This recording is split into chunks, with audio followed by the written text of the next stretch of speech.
అందరికీ నమస్కారం అండి.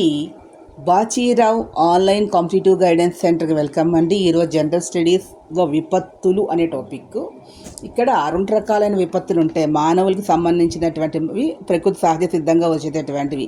మహిళలకు వచ్చే వ్యాధులు కూడా ఒక రకమైన విపత్తే, కాకపోతే అది పర్యావరణానికి మానవులు హాని చేయడం వల్ల వచ్చేటటువంటి కొన్ని న్యాచురల్గా వచ్చేటటువంటివి కొన్నిగా ఉంటాయి.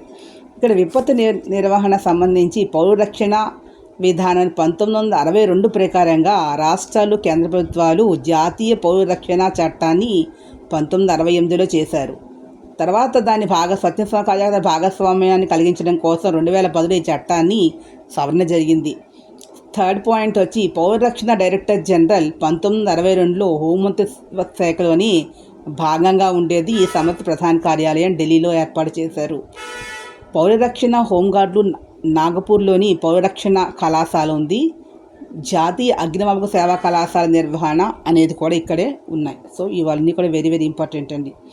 భారతీయ పౌరరక్షణ కళాశాల 1900 దేశంలోనే మొదటి విపత్తు నిర్వహణ శిక్షణ సంస్థ 1957 ఏప్రిల్ 29న నాగపూర్లో ఏర్పాటు చేశారు. This is very important.